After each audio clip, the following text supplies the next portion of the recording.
कक्षा 5 के सभी विद्यार्थियों का मेरे चैनल में हार्दिक स्वागत है। आज मैं उपस्थित हूँ आपका चतुर्दशा पाठा सुभाषितान लेकर। सुभाषितान का अर्थ होता है अच्छी बातें, अच्छी युक्तियाँ, अच्छी उक्तियाँ। तो देखिए सूक्त जिसे बोलते हैं, आलसास्य कुतो विद्या, आलसी को विद्या कहाँ, अविद्या से कुतो धनम, और अविद्या जिसके पास विद्या नहीं है, विद्या रहित व्यक्ति को कुतो धनम, उसको धन कहाँ, और अधनस्य कुतो मित्रम, और जिसके पास धन नहीं है, जो धन से हीन है, उसके पास मित्र कहाँ, और अमित्र से जिसके पास मित्र नहीं है, उसके पास सुख कहाँ।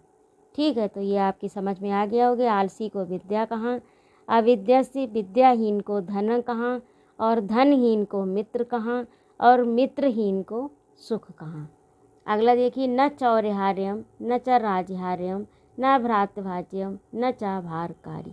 न चोर चुरा सकता है, न राजा हरण कर सकता है अर्थात छीन सकता है, न भाई बांट सकता है, और न ये भार युक्त होती है अर्थात भारहीन होती है, इसमें कोई भी वजन नहीं होता है। तो विद्या कैसी होती है, जिसको ना तो चोर चुरा सकता है, न राजा छीन सकता है, न भाई बांट सकता है, और इसमें भार भी नहीं होता। व्यय कृते वर्धता एवं नित्यम विद्याधनम सर्वधन प्रधानम, और व्यय करने से यानी खर्च करने से, व्यय यानी खर्च करने से, करने से वर्धता बढ़ती है, नित्य ये खर्च करने से दिनों दिन बढ़ती है। विद्याधनम सर्वधन प्रधानम, इसीलिए विद्याधन सभी धनों में प्रधान है। व्यय करने से बढ़ती है, यदि आपके पास पैसा है, आप उसे खर्च करेंगे तो वो एक दिन समाप्त हो जाएगा, लेकिन विद्या अगर आप खर्च करेंगे तो ये दिनों दिन लगातार बढ़ती है। तो इसीलिए विद्याधन सभी धनों में प्रधान है। शैले शैले न माणिक्यम मौक्तिकम न गजे गजे, साधवा नहीं सर्वत्र चंदनम न बने बने।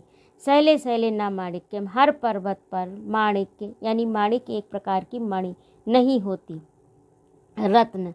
मौक्तिकम ना गजे गजे, माणिक्य जो है रत्न को कहते हैं, एक प्रकार का रत्न होता है। शैले शैले ना माणिक्यम, हर पर्वत पर माणिक्य नहीं होते। मौक्तिम ना गजे गजे, और मौक्तिम यानी मोती, हर हाथी के मस्तक पर मोती नहीं होते। साधवा नहीं सर्वत्र, और साधु अर्थात सज्जन व्यक्ति भी सर्वत्र नहीं पाए जाते। चंदनम ना वने वने, और चंदन भी हर वन में नहीं होता, चंदन के वृक्ष हर वन में नहीं पाए जाते। हर पर्वत पर माणिक नहीं होता, और हर हाथी के मस्तक पर मोती नहीं होता, और साधु भी सर्वत्र नहीं पाए जाते, और ना ही हर वन में चंदन होता है।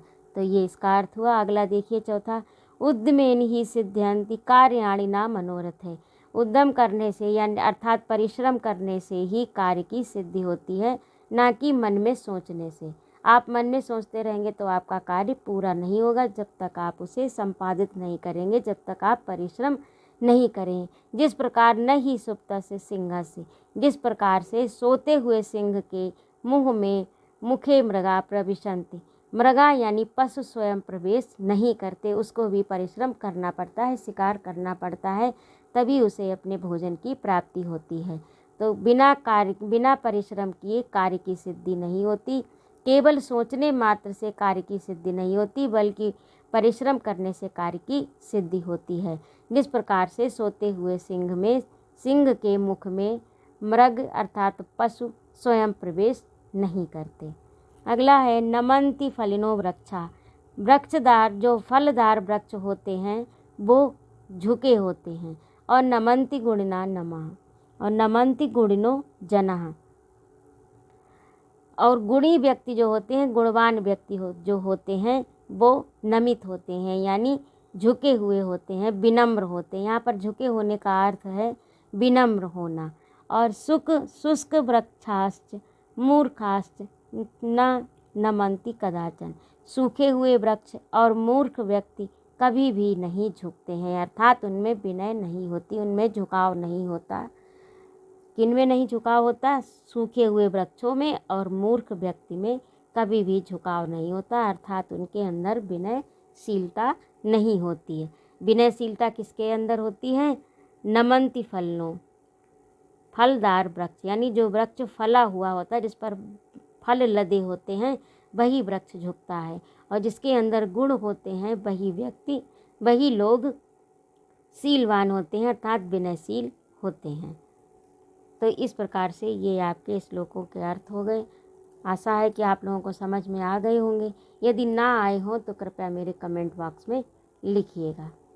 और आगे का कार्य है आपका शब्दार्थ। तो शब्दार्थ में देखिए, पहला है न चौर्यहार्यम, चोर के द्वारा चुराने योग्य नहीं है। दूसरा है भारकारी यानी भारयुक्त।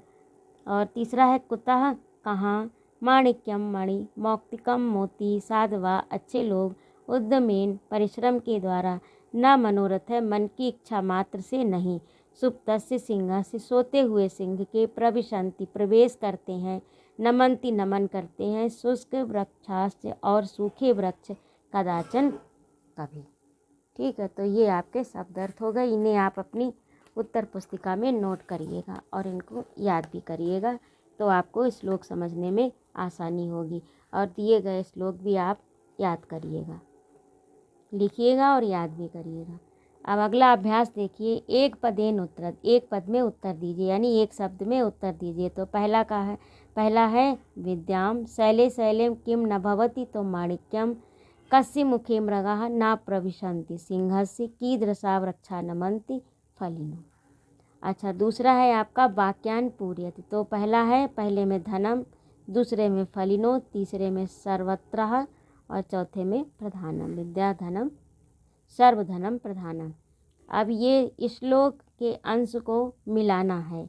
ये जो दिए हैं का खा गा घा, तो इसमें पहले को इससे मिलाना, ये मैंने मिलाए हैं, इसी प्रकार आप भी अपनी पुस्तक में मिलाइएगा।